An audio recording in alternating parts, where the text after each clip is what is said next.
Be strong and courageous. Do not be afraid. Do not be discouraged. For the Lord your God will be with you wherever you go. Joshua chapter 1, verse 9. This verse is more than just ink on paper. It's a divine invitation to stand in your authenticity. Today our theme is the proclamation, I'm still here. We find ourselves questioning,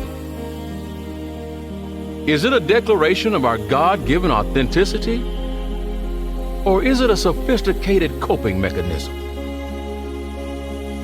Is authenticity the essence of our resilience? Or is resilience a beautiful byproduct of our authenticity?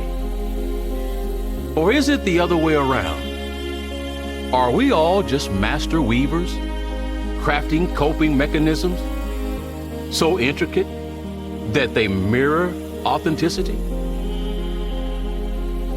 Consider David, the man after God's own heart, the shepherd who turned king.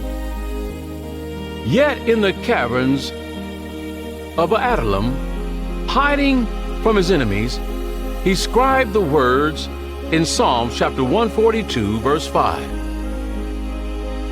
I cry to you, Lord. I say you are my refuge, my portion in the land of the living.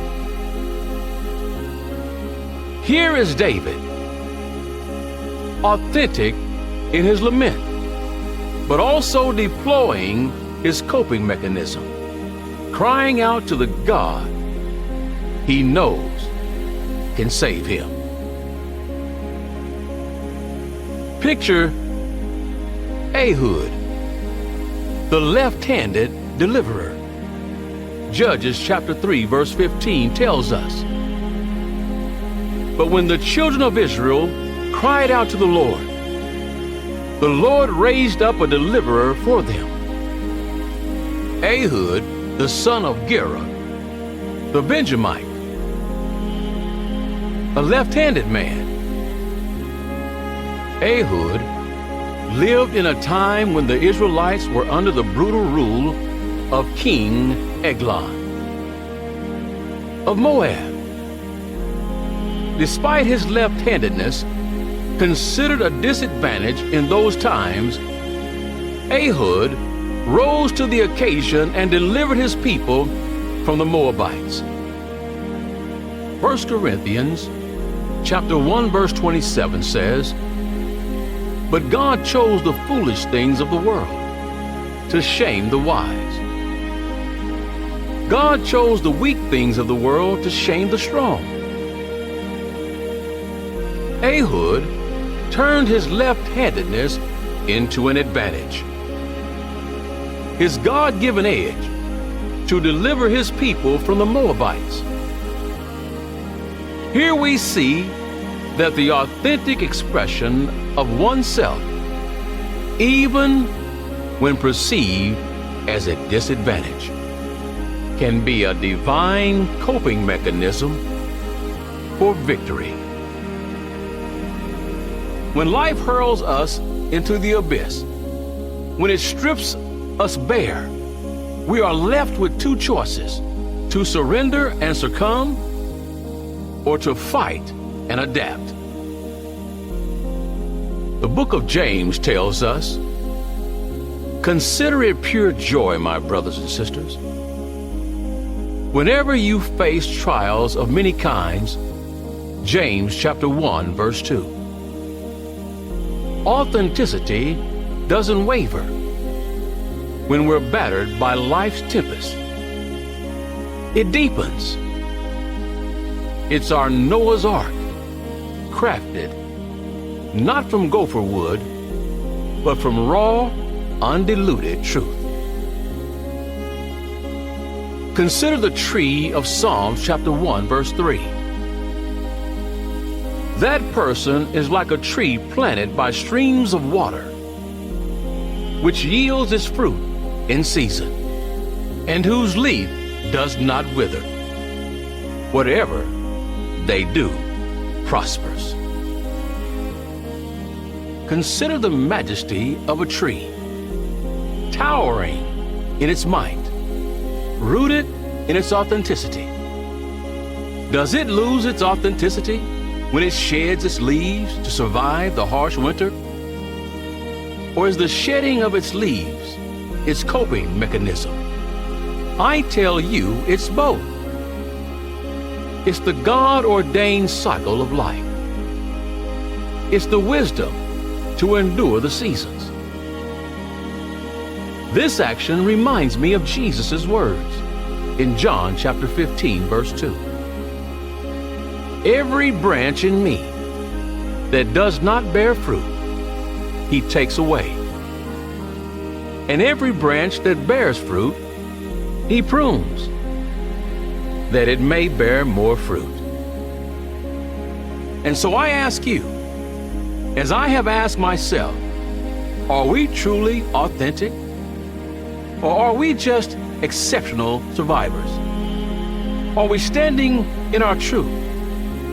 Or are we masters of adaptation, shifting and morphing to fit the world's molds?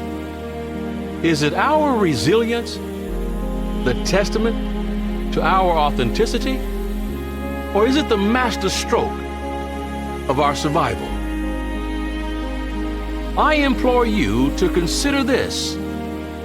Perhaps our authenticity is our greatest coping mechanism. Maybe the power to stay true, to stay real, to stay you amidst the storm, to wear our scars with pride, to rise from your ashes that is your survival. When you utter, "I'm still here," think about Paul and Silas in Acts chapter 16, verse 25. About midnight, Paul and Silas were praying and singing hymns to God, and the other prisoners were listening to them. They were in chains, but their spirits soared. Their coping mechanism was their praise, but their authenticity was in their unwavering faith. James chapter 1 verse 12 says, "Blessed is the man who endures temptation, for when he has been approved, he will receive the crown of life, which the Lord has promised to those who love him." The endurance here is a beautiful dance between the authenticity of the soul and the coping mechanism of the human experience. Each morning, as we rise to confront the day, we find ourselves standing at the crossroads of our existence. To the left, to the path of pretense, littered with the mask we wear to face the world. To the right lies the road to authenticity, raw and unfiltered, a journey steeped in courage.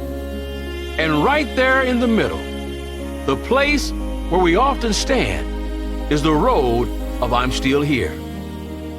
A battleground, a crucible where authenticity and disguise collide and intertwine. Consider for a moment the vast expanse of your life. You faced your share of adversities, navigated storms that would break lesser spirits. You've been bruised and battered, but still you stand.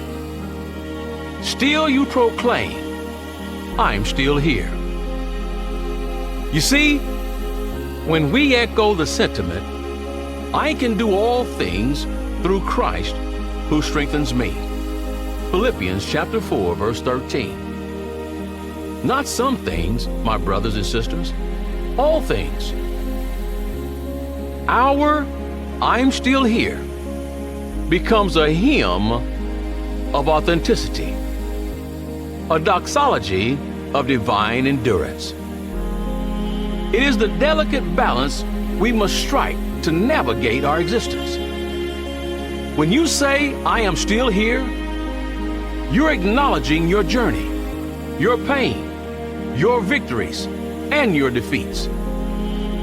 My dear ones, I'm still here is not the conclusion of your tale, but a single sentence in a chapter yet unfinished. Life is not a sequence of absolutes. It is a symphony of grays. It is a dance of shadows and light, of despair and hope, of pain and healing. Authenticity is not a single, unchanging truth. It evolves, it grows, it adapts.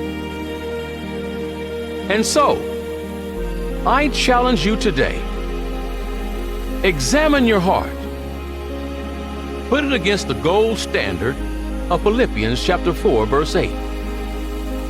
Finally, brothers and sisters, whatever is true, whatever is noble, whatever is right, whatever is pure, whatever is lovely, whatever is admirable, if anything is excellent or praiseworthy, think about such things. Is your I'm still here rooted in these virtues? Is it a declaration of your authenticity that aligns with God's view of you? Take this shared journey with me. Dear souls, reflect, ponder, then proclaim your I'm still here. Authentic, resilient, and eternally hopeful, you're still here.